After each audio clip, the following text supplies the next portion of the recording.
So, for this first one, we should have said that, yes, this is a function. And your explanation could be that none of the x coordinates repeat, or that every x pairs with exactly one y. You could have plotted those points and stated that it passed a vertical line test. Any of those kind of explanations would be appropriate and sufficient.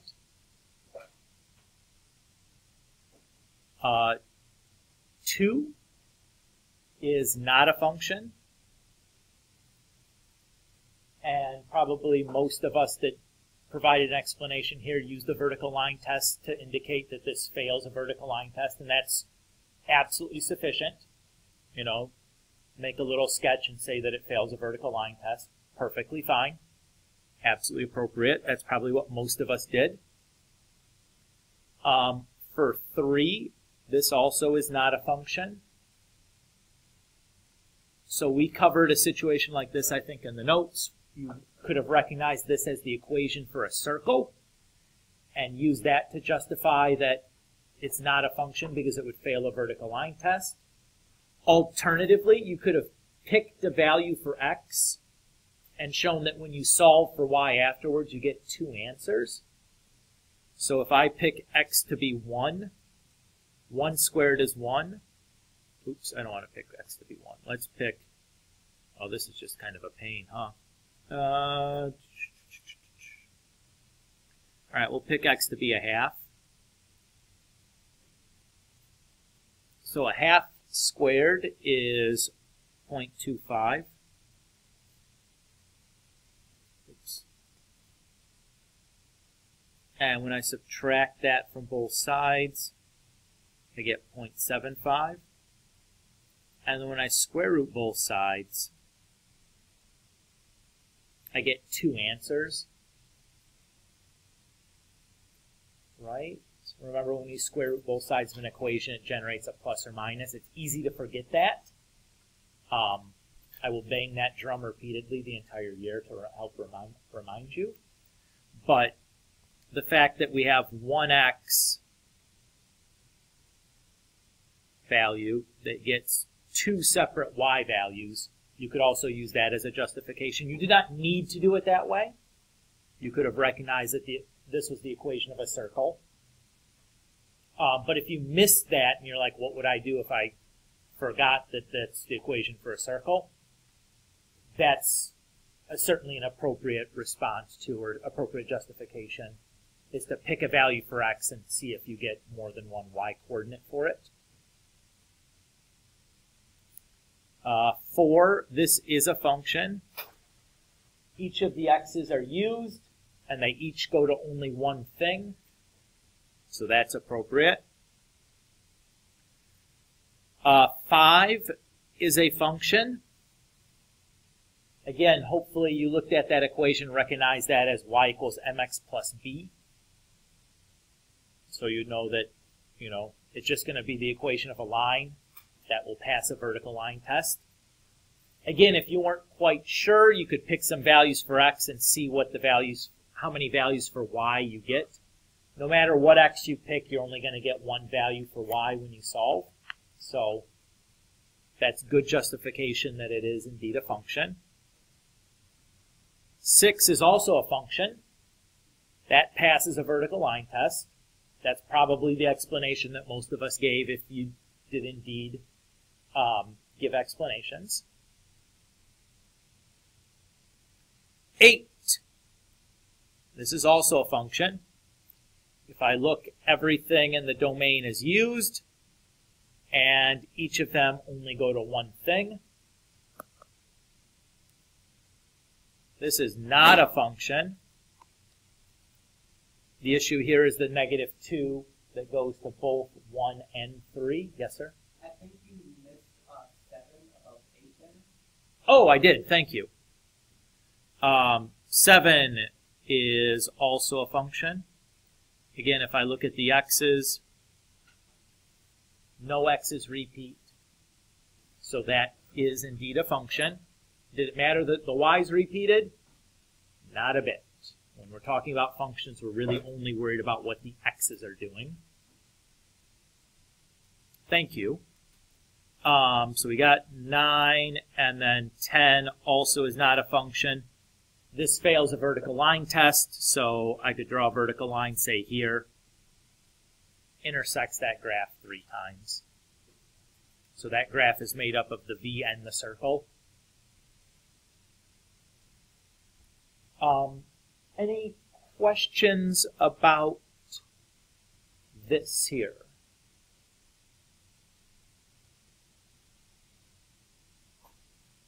Okay. Let's continue then forward with some new material then for today. In general, from walking by, it looked like most of us had a pretty good handle on when things were or were not a function. Some of our explanations might have been, needed to use a little bit of work, but by and large, it seemed like people were giving explanations, and the explanations looked to be appropriate.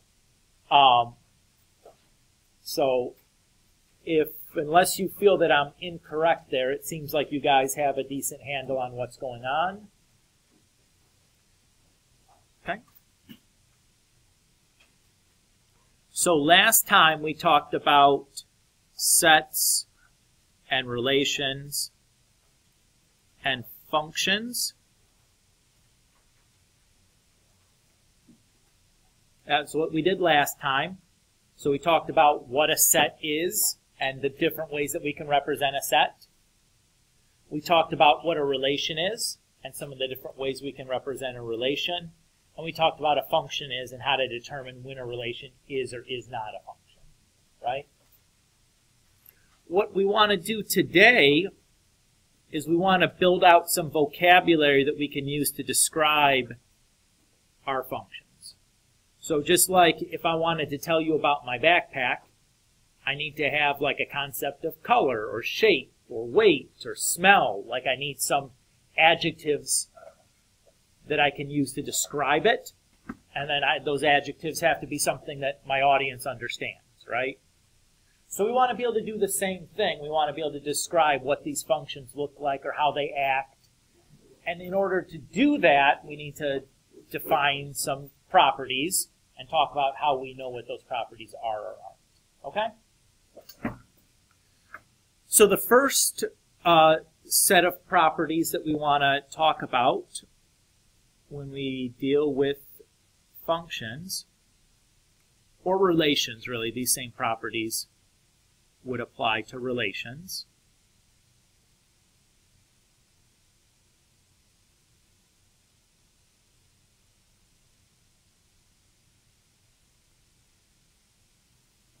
The first kind of property that we'll talk about are the domain and range.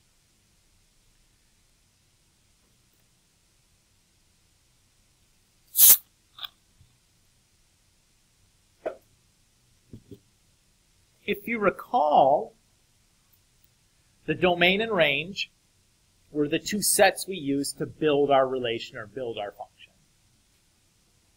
So, yes, sir? Yes, it is going. Thank you for checking. So the domain and range are the two sets that we're using to build out our relation or function. The domain is our set of x's, and the range is our set of y's.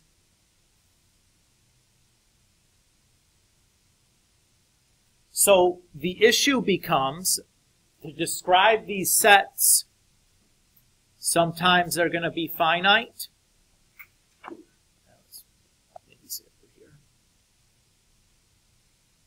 And sometimes they're going to be infinite.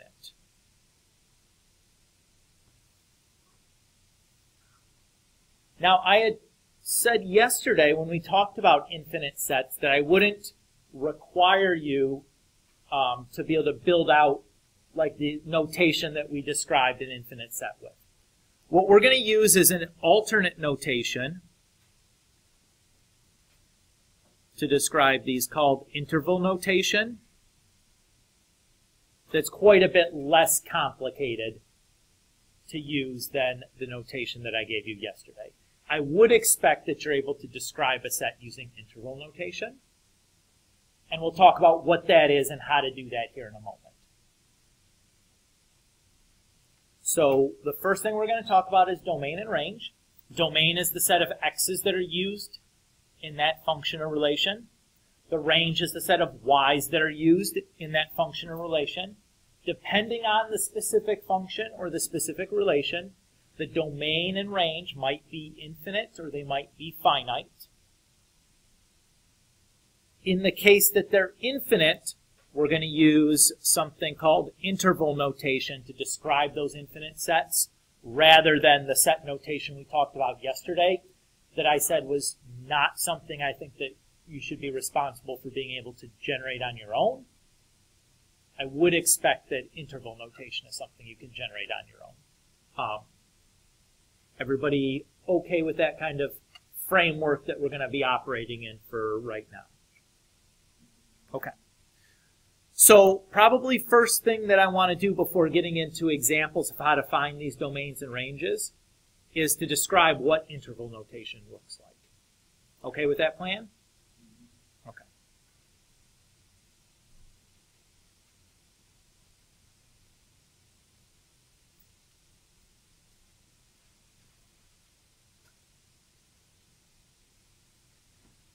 So let's say that we want to describe the x's that are greater than 2. This could be what our domain looks like.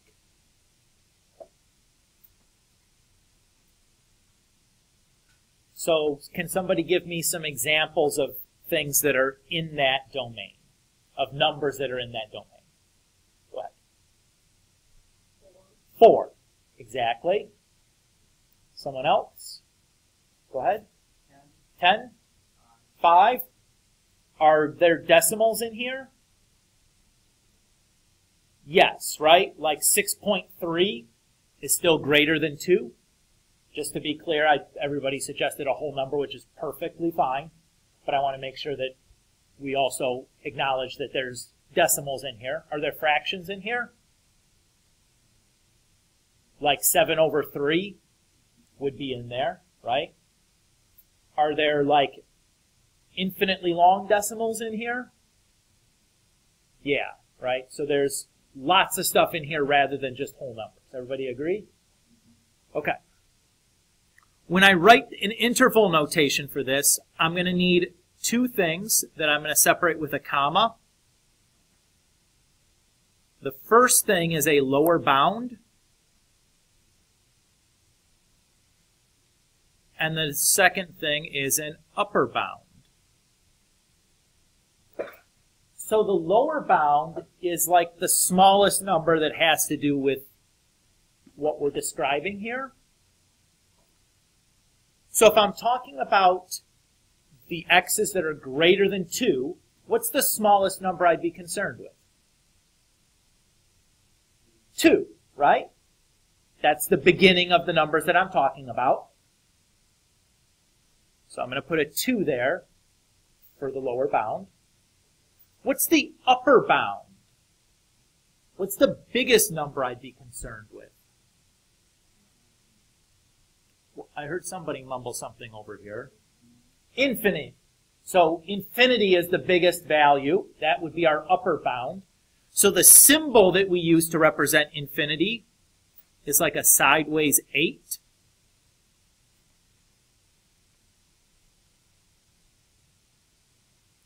And when I write positive infinity, I usually put a plus sign in front of it. You don't need to do that, but I like to do it to just differentiate it from the other direction, which is negative infinity. Everybody okay so far? All right. The next thing that I need to do is I need to indicate whether those lower and upper bounds are part of the set that we're describing here, are part of the domain. So if I go back and I look, is 2 greater than or is 2 greater than 2? No, it's not, right?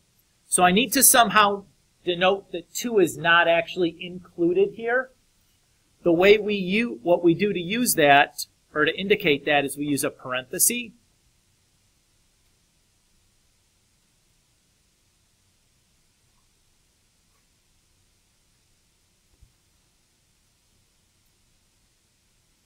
So I'm going to have a parenthesis there. Now let's consider the upper bound, that infinity. Is infinity an actual value that x can have? No, right? We don't ever say like x equals infinity. I can't plug infinity in and do operations on it. So I'm going to also put a parenthesis at the end.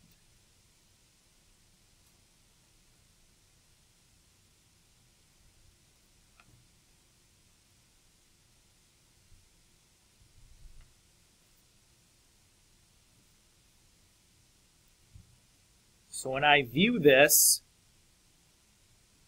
this is an example of interval notation.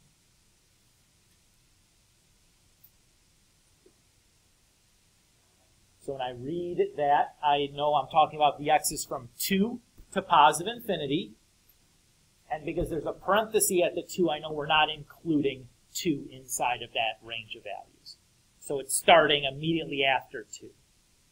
So the first number after 2 is like 2.000000001, but you can't actually write that number down because there's like there's as many zeros as you want to put before the 1, and then there's always another one less than that. So that's the kind of the way we think about that. Is that okay for you guys? Let's do another example. So I'll write down another inequality, and we'll translate that into an interval. Let's look at maybe a compound inequality.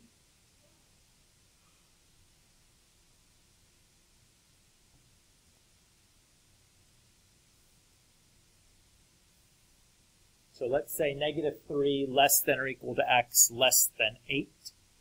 What's my lower bound in this situation? -3. And my upper bound in this situation is 8. Does everybody agree with that? Okay. Is -3 included? Should -3 be included? Can x be -3 and still have this hold? Yes. Why yes? Because that is a greater than or equal to -3. So -3 is greater than or equal to -3, right? So the symbol we use to show that it is included is a square bracket.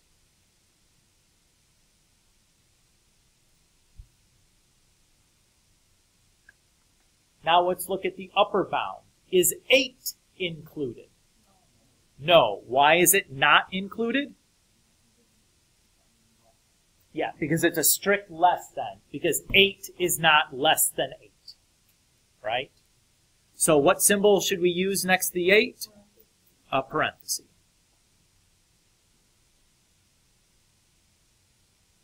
Very good. Everybody okay there? So this was an and inequality that we just looked at. There can also be or inequalities.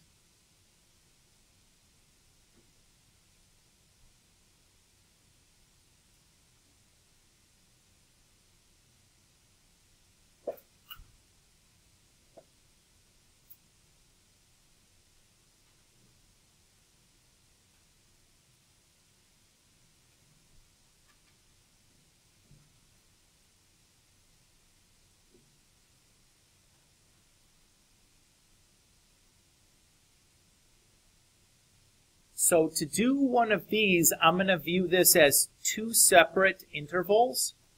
So I'm going to write an interval for x is less than 3. And then I'm going to write an interval for x is greater than 6. And I'm going to connect them with a symbol that's going to represent kind of the same thing as an or. So that symbol that's going to take the place of an or is this capital letter U that doesn't have a tail on it. This U stands for union, And it basically serves the same purpose as an OR. Okay with that idea? Again, I'm just stating a fact on kind of what you do if you have an OR inequality. So now let's worry about this first part here. X is less than negative 3. What is the lower bound for that inequality? Negative infinity. And the upper bound is negative 3. What symbol should I put next to the negative infinity? A parenthesis or bracket? A parenthesis on the infinity. We always put a parenthesis on next to any infinity, whether the infinity is positive or negative. How about next to the negative 3? Should I use a parenthesis or a bracket? Parenthesis. Why should I be using a parenthesis? Because it's strictly less than. Yes. Very good. Is everybody okay with that interval? We still have the other piece to do. Yes. Sure. So if I look at that first inequality, it says it's x is less than negative 3. Right? So the numbers that are less than negative 3 are like negative 4, negative 5, negative 6, all the way down to negative infinity. Right? Does that feel okay? Okay. And again, if you're like, I'm not sure which way I'm going, list the values that would be, that satisfy the inequality, and usually you get some good intuition about which way to be going.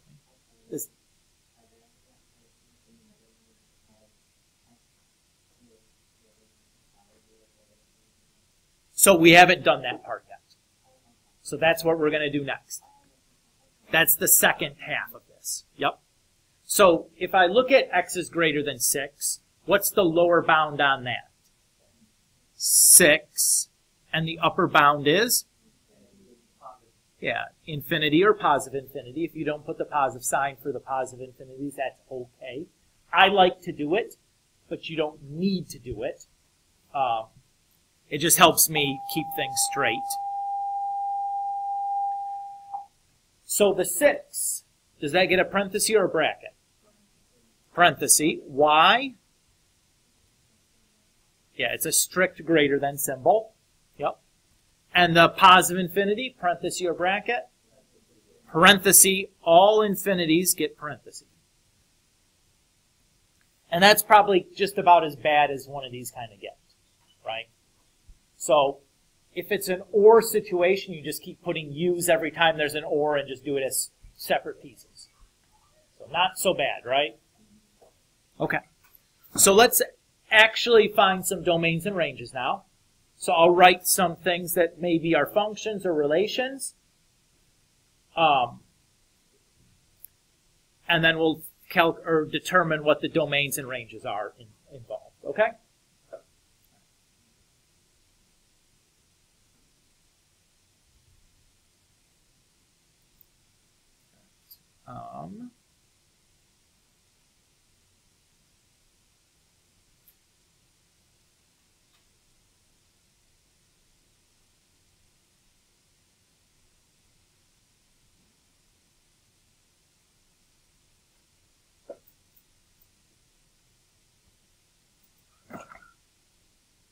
So let's say we have the set of ordered pairs 1, 2, 3, 6, 4, 8, and 2, 2. Just as a review from last night's homework, is this a function, yes or no?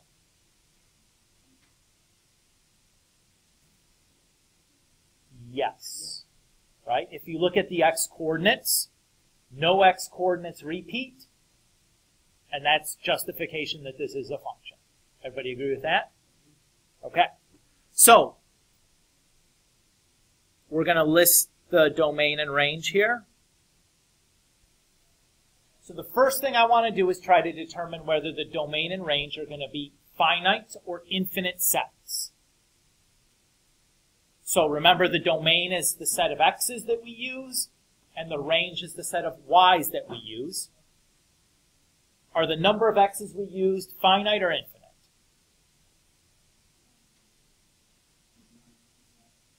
number of x's were used, is that finite or infinite? It's finite, right? How many x's are used in this? 4 of them. So if it's a finite set, all I need to do is write the set bracket and list the values.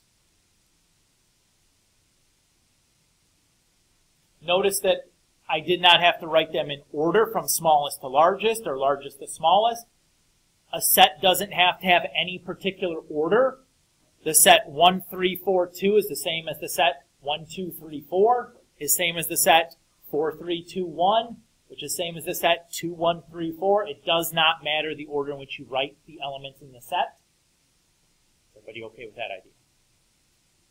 Okay. Let's do the range now. The range is about the y-coordinates. How many y-coordinates are used? Look a little closer. 3. Why is it 3 instead of 4? Because 2 is used twice. It repeats. If you remember back to our definition of a set, we say that we don't have any repeating objects in our set. So when I write my range, I am only going to write the number 2 once.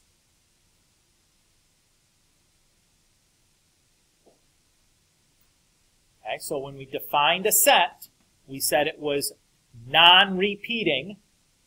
So even though the y-coordinate 2 is used twice in the function, I'm only going to write it once when I write my range. Is everybody okay with that idea? Do we feel okay doing a finite one? Let's do another example, a little bit similar to this. So let's look at one that's a mapping diagram.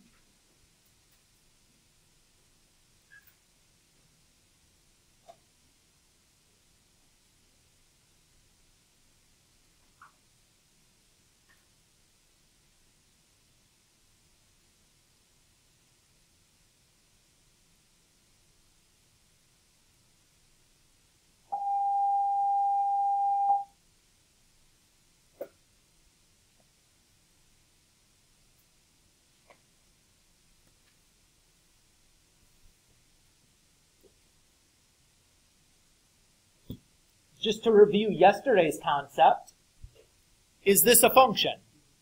No. What's the problem? The x-coordinate of 1 is used more than once. Everybody can see there's 2 arrows originating from the 1. Okay? Can I still find a domain and range even though it's not a function? Yes, we can still do that.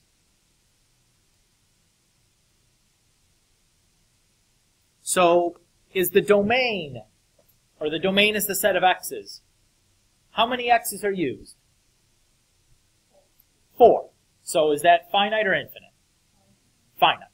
Okay, so if it's finite, we can just list them. What are the x's that I should list? Good. So I'm just going to list 1, -3, 8, and 1/2. Notice that I'm only listing 1 once, even though it's used twice, because sets do not have repeated members. Now let's do the range. How many things are in the range? 2. Is that finite or infinite? Finite. So since it's finite, we can just list the members. What are the members? 6 and 3. Notice that we're only going to list them once, even though 6 is used twice and 3 is used 3 times. And we're only listing them once because sets do not contain repeated members. Everybody feel good about these? So in the case where the domains and ranges are finite, it's pretty easy, right? We just have to list some stuff. Let's look at a case where that's not the same.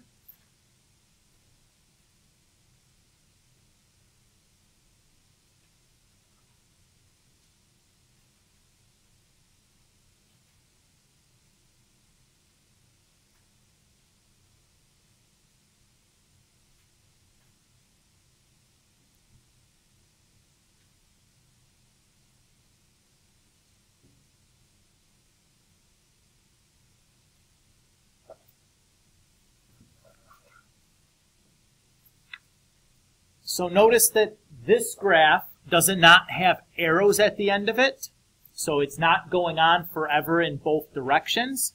It has a point at each end of it, so it starts at the point -3, -5, and it ends at the point 6, 7. Is everybody okay with that idea? Okay. So, how many points are on this graph? It's more than 2. Infinite, right? Remember from geometry, how many points are on any line or curve? Infinitely many. Everybody kind of remember that? What?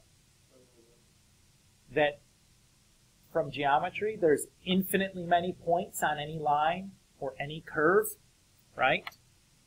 You guys kind of remember that? That was an axiom like way back in the very beginning of first semester. It was one that probably got glossed over, but it's an important one come algebra. So, if there's infinitely many points on this curve, what can we likely say about the domain and range? They're both probably going to be infinite. Everybody okay with that idea? So, since the domain and range are both likely going to be infinite, we're probably going to have to write those sets using interval notation. Everybody agree with that? Okay, so let's start that for the domain. Can somebody describe to me just in words the x-coordinates that are used in this graph?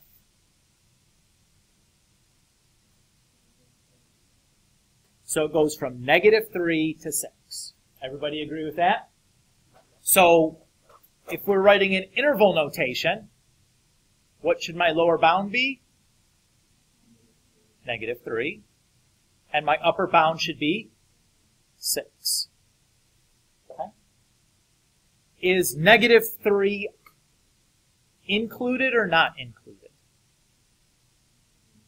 Included, right? We have a point that specifically has -3 as one of the x-coordinates. Right here. Everybody agree with that? So should we use a parenthesis or bracket? Bracket. How about for the 6? It's included, so we also need to use a bracket. And we're done for the domain. It's not so bad, right? Okay. Let's do the range. Remember, range is about the y-coordinates. So if you were to describe the y-coordinates used in this graph in words, how would you describe them? It's the y's between -5 and +7. So my lower bound would be -5, and my upper bound would be 7. Is -5 included? Yes, because there's a point that actually has -5. So I should use a bracket. And for the 7, I should use a bracket. You might ask, what would it look like if that point wasn't included? That's a natural question, right? So the way that would look from a visual standpoint, instead of a closed dot, we'd have an open dot. Actually, let me write that in a different color. So in that situation, I would write -3, 6, and -5, 7, where I have a parenthesis at the -3 and the -5. Since this point is now no longer included in that curve. Does that make sense? And you might recognize this notation. Remember when you graphed like x is greater than 3 on a number line? You used like an open circle and drew an arrow to indicate that that value of 3 is not included. We're borrowing that same notation here. We're just putting it into a xy plane rather than the number line. Is everybody okay with that? Let's do another. Yes?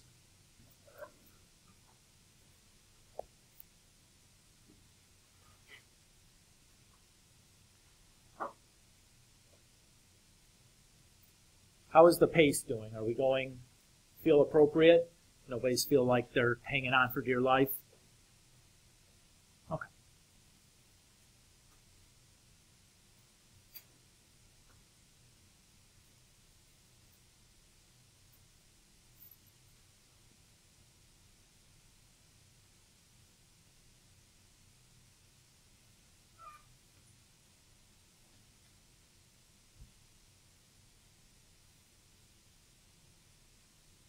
So this one's a little trickier.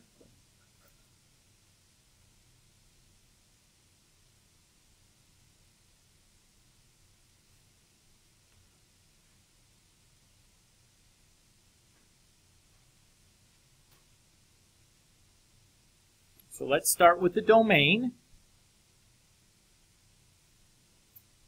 And just like before, let's think about how many points are on this curve.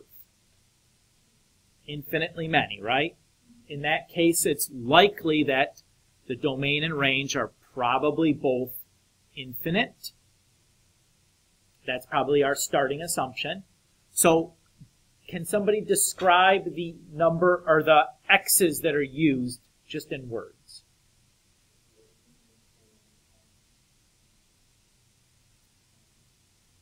So think about which direction we're going. So you're thinking about everything less than 3, basically, right? Or negative infinity to positive 3. Everybody agree with that?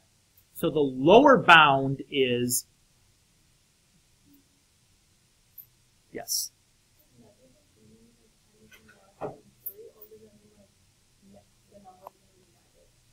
So when we talk about domains, negative infinity is over here and positive infinity is over there. We're talking about numbers on the x-axis. Is that what you're asking? Did that answer your question?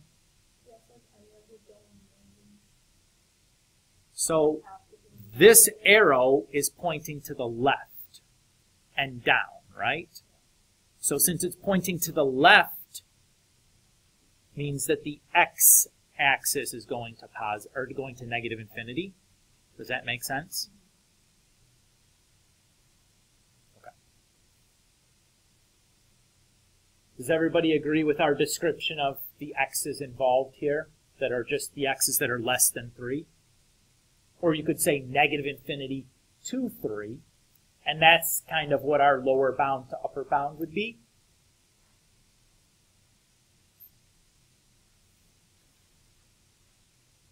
Is everybody okay with determining the lower and upper bound here?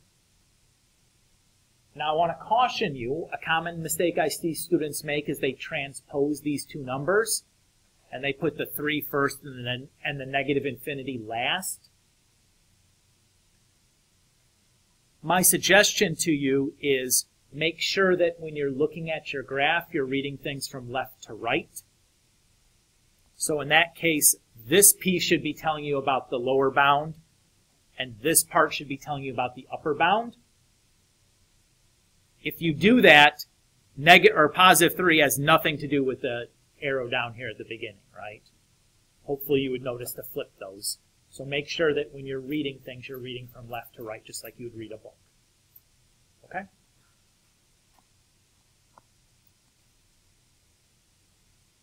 Are you stretching? Okay. That's okay. You can stretch.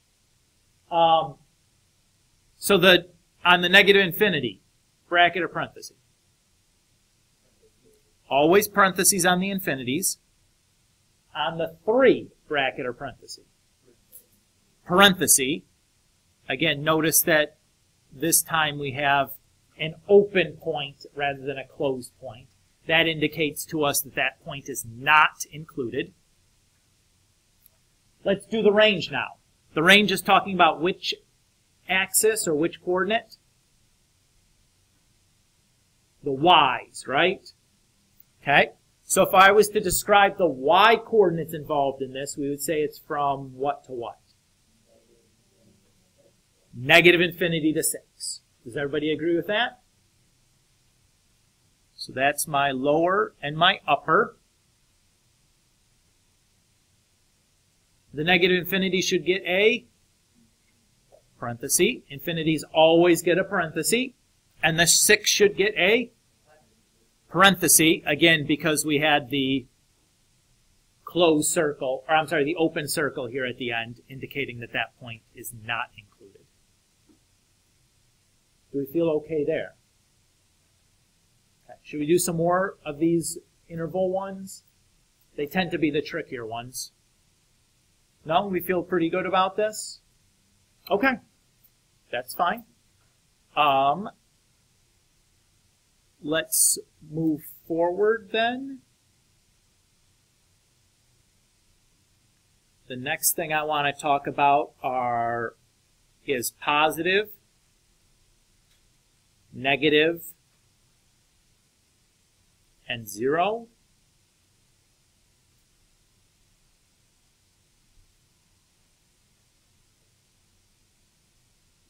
So when we talk about positive, we mean we're talking about the part of the graph that's above the x-axis. Negative, we're talking about the part of the graph that's below the x-axis. And 0, we're talking about the part of the graph that's on the x-axis.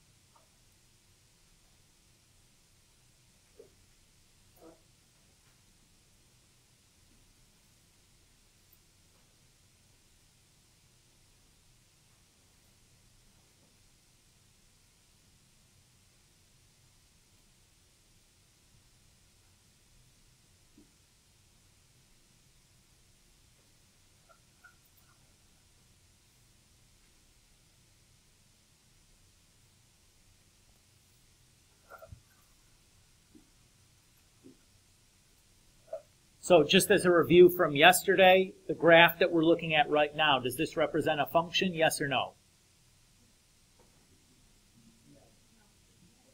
Yes, right? This passes a vertical line test, right? Definitely a function. Okay.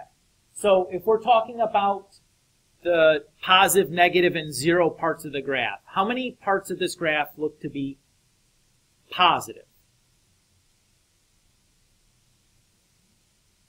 I see 2 parts. I see this part here, and I see this part over here.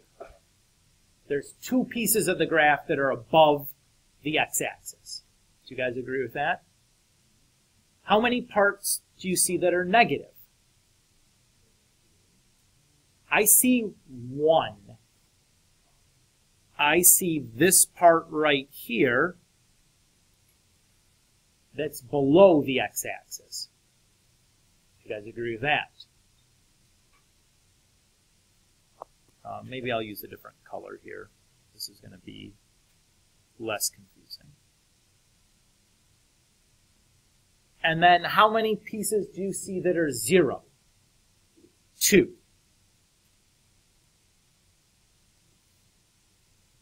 Everybody okay with just identifying our positive, our negatives, and our zeros? Everybody feel okay with that, picking it out from the picture? Okay. All right. So let's now write the interval that's going to represent the part of the graph that's positive. So notice that this graph has, or I'm sorry, let's start with this. How many points are on this first positive interval? How many points are on that first part of the graph that we called positive? A little bit more. Infinite. Yep. And on the other end of the graph that we called positive, how many points are there? Infinite. So when we write the interval for those parts, we need to use the interval notation because there's infinitely many points there. Everybody agree with that? Okay. So when we write our intervals of positive, negative, and 0, what we're doing is we're describing the x-coordinates where the graph is above, below, or on the x-axis. So if I look at the first positive part here, can somebody describe the x values for the points on that part?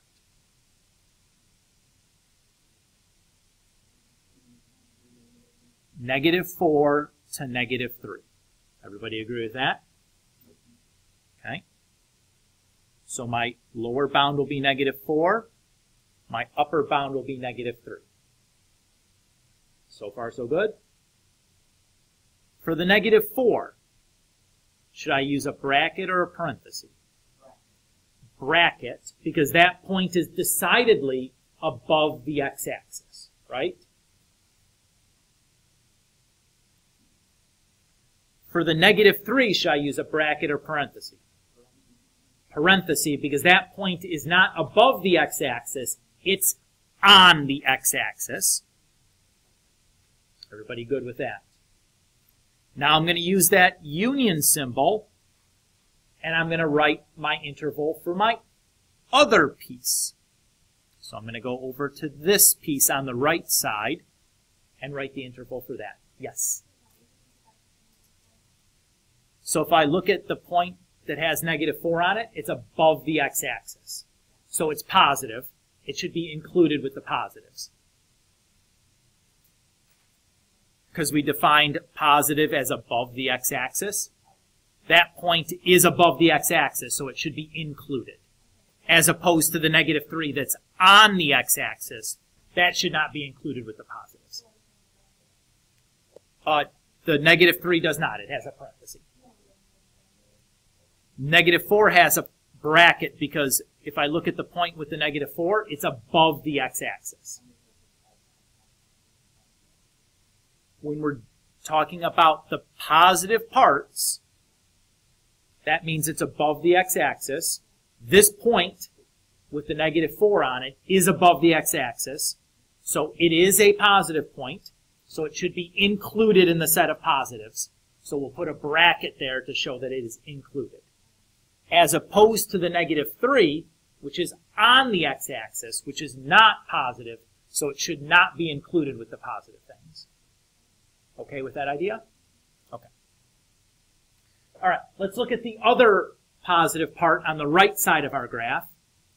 What are the x values involved there? 4 to positive infinity. Okay. Should the 4 get a bracket or a parenthesis? It should get a parenthesis because the point 4, 0 is on the x-axis, so it is not a positive point. And the infinity should get a always parenthesis on the infinity.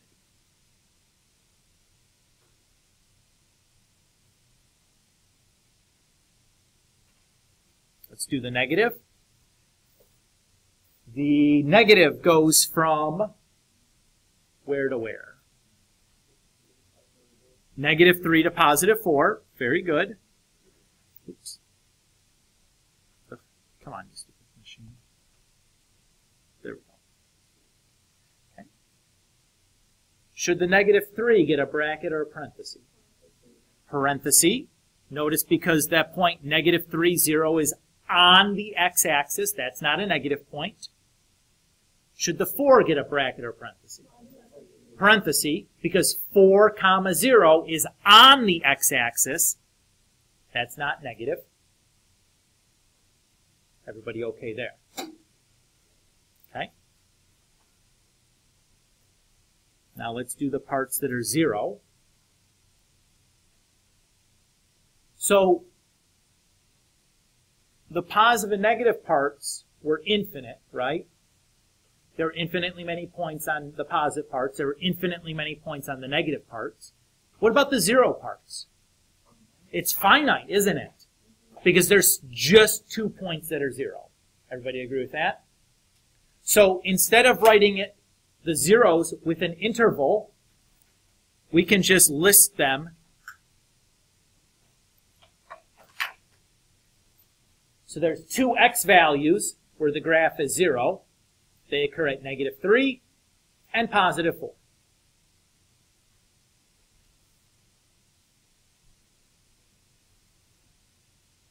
What do you guys think? It'll take a little bit of practice for the positive, negative, 0 part, but it shouldn't be tremendously difficult, right? We're just basically looking at graphs and kind of describing what we see. If you can, if you can do this part where you can label the different parts, positive, negative, and 0, that's kind of half the battle. From there, it's just translating that into an interval notation. Everybody okay with that idea? Okay. We'll stop here. I'm going to post an assignment to PowerSchool. It'll be another Mr. Kulik made handout. So on that handout, you'll practice some domain and range stuff, and I'll have some increasing, decreasing stuff for you guys to practice with. We'll talk about the answers when we meet next. Any questions about that? Yes, sir.